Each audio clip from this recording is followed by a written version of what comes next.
بسم اللہ الرحمن الرحیم۔ السلام علیکم۔ جب میں سعودی عرب گیا تو میری عمر بہت کم تھی، نہ ہی میرے پاس کوئی نوکری تھی اور نہ ہی کوئی اور کاروبار کا حصہ بن سکتا تھا۔ یہاں تو میں وزٹ ویزے پر آیا تھا اور میں اس امید پر آیا تھا کہ مجھے کوئی نہ کوئی نوکری مل جائے گی۔ مجھ ان پڑھ کو کیا نوکری ملتی، میرے پاس کوئی ہنر ہی نہیں تھا۔ ہنر ہوتا تو میں پاکستان میں نوکری کیوں نہ کرتا۔ بس میں خوبصورت تھا اور میری شکل اچھی تھی۔ میں نے کسی سے سن رکھا تھا کہ سعودی عرب میں خوبصورت لڑکے چل جاتے ہیں، چاہے انہیں کوئی ہنر آتا ہو یا نہ آتا ہو۔ پر مجھے اس بات کا مطلب نہیں سمجھ میں آتا تھا۔ میں یہ تو جانتا ہی نہیں تھا کہ سعودی عرب میں خوبصورت ہونے سے کیا کام ہوتا ہے، یعنی میرے خوبصورت ہونے سے مجھے کیا فائدہ ہوگا۔ اس بات سے میں واقعی بے خبر تھا اور مجھے نہیں پتا تھا کہ میری زندگی میں صرف میری شکل و صورت کی وجہ سے ہی بدل جائے گی۔ میں زندگی بھر بھی اگر نوکری ڈھونڈتا رہتا تو شاید مجھے 13,000 ریال کی نوکری نہ ملتی، لیکن جب میں نے اپنے ایک دوست پرویز سے سنا کہ 13,000 ریال تک کی نوکریاں ہیں اور اس کا کوئی اور خاص تقاضا اور شرط بھی نہیں ہے، بس خوبصورت ہونا اور پٹھان ہونا ضروری ہے، میں یہ بات سن کر حیران ہو گیا تھا کہ سعودی عرب میں پٹھانوں کی ڈیمانڈ اتنی زیادہ ہے، مگر وہ کیوں؟ میں نے اس لڑکے سے پوچھا۔ کہنے لگا، بھائی یہ تو مجھے نہیں پتا، میں تو کسی اور ذات سے تعلق رکھتا ہوں، اور پھر ویسے میرا خاندان بنگالی ہے، میں تو پٹھان ہوں نہیں، تو میں تمہیں اس بارے میں کچھ نہیں بتا سکتا۔ مجھے میرے ہی جاننے والے ایک دوست نے بتایا ہے کہ اس کی مالکن کو کوئی کم عمر پٹھان لڑکا چاہیے گھر میں ملازمت کے لیے۔ یہ سن کر میں ہکا بکا رہ گیا۔ مجھے لگا یہ جو بات میں نے سن رکھی تھی وہ سچ ثابت ہو گئی۔ میں نے سنا تھا کہ پٹھان عورتیں کم عمر ملازموں کو پسند کرتی ہیں، تو آج تک نہ ہی کسی نے مجھے نوکری پر رکھا تھا اور نہ میں نے کسی سے کہا تھا، کیونکہ مجھے بہت شرم آتی تھی۔ اور یوں بھی پٹھان صرف اپنا کاروبار کر سکتے ہیں، بھلے وہ ریڑھی لگائیں، چھوٹی سی ریڑھی ہوگی مگر کام اپنا ہوگا۔ کسی کے سامنے جھکنا پٹھان ذات کو نہیں آتا۔ اب ایک عورت کے سامنے اپنی انا کو مارنا بڑا مشکل لگ رہا تھا، پر دل میں سوچا کہ 13,000 ریال کوئی چھوٹی رقم نہیں ہے، پاکستانی روپوں میں یہ لاکھوں روپے بنتے ہیں۔ اسی وجہ سے میں چپ چاپ بیٹھا اس آدمی کو دیکھ رہا تھا جو کہ مجھے یہاں لے کر آیا تھا، یعنی احمد۔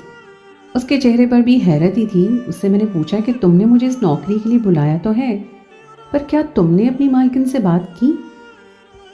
تو احمد نے بڑی عجیب بات کہی۔ بولا کہ میں نے تو اسے تمہاری تصویر دکھائی تھی، وہ تو فوراً ہی مان گئی، بولی کہ بس مجھے تو یہی لڑکا چاہیے اس نوکری کے لیے، یہ تو بہت بہترین رہے گا۔ میں نے تو اسے یوں ہی تمہاری تصویر دکھائی تھی، کیا تم میری مالکن کو جانتے ہو؟ میرا مطلب ہے وہ تمہاری دوست ہے یا پھر تم اسے کیسے جانتے ہو؟ میں جس کمپنی میں ملازمت کرتا ہوں وہ بھی اسی کمپنی میں ہے، لیکن اس کا کوئی اور کاروبار بھی ہے اور اس کاروبار کے ذریعے وہ لاکھوں روپے کماتی ہے۔ اب پتہ نہیں وہ کون ہے اور وہ کیا کاروبار کرتی ہے، لیکن ہاں یہ ہے کہ میں نے تمہاری مالکن کو ایک مالکن کی حیثیت سے نہیں جانتا، بلکہ وہ مجھ سے امیر ضرور ہے مگر میرے آفس میں ہی کام کرتی ہے، تو میرا اس پر کوئی روب یا ڈر نہیں ہے، اس کا مجھ پر کوئی روب یا ڈر نہیں ہے۔ ہاں اس کے پیسے سے میں مرغوب ضرور ہوں۔ اچھا تو وہ میری تصویر دیکھ کر کچھ اور نہیں بولی؟ میں نے تجسس کے ساتھ احمد سے پوچھا، تو اس نے لا علمی کا اظہار کیا۔ مجھے تو یہ نہیں پتا کہ اسے تم میں کیا پسند ہے، بس تم جاتا تو اپنے آپ کو زیادہ ذہین مت ظاہر کرنا، کیونکہ اسے اگر ذہین لوگوں کی ضرورت ہوتی تو وہ مجھے نوکری پہ رکھ لیتی۔ میں نے اسے کہا بھی تھا کہ اگر تمہیں کسی کام کی ضرورت ہو تو تم مجھے بتانا، لیکن اس نے مجھ سے کہا کہ وہ ایک کم عمر لڑکے کو نوکری پہ رکھنا چاہتی ہے، تو پھر ظاہر ہے کہ تم سے زیادہ بہتر کوئی نہیں لگا، اور تم نوکری کے سلسلے میں ہی تو یہاں آئے ہو۔ اور ہاں اپنی مالکن سے یہ ضرور کہنا کہ تمہارا وزٹ ویزا ہے اور تم نوکری کے سلسلے میں یہاں آئے ہو، تاکہ وہ تمہارا وزٹ ویزا ایکسٹینڈ کروا لے۔ جب تمہارا وزٹ ویزا بڑھ جائے گا تو یہاں رہنا بھی آسان ہوگا۔ احمد کی ساری ہدایات اپنے ذہن میں دہراتا اپنی مالکن کے سامنے پیش ہوا، تو میری نظریں نہیں اٹھ رہی تھیں، کیونکہ میری مالکن کوئی زیادہ عمر کی نہیں تھی، وہ تو محض 30 سال کی لگ رہی تھی اور چہرے پر بھی بے پناہ خوبصورتی تھی کہ میں نے تو اسے دیکھا تو اپنی نظریں جھکا لی تھیں۔ ایسی عورت کو دیکھ کر اچھے بھلوں کا ایمان خراب ہو جائے۔ میں تو ابھی جوانی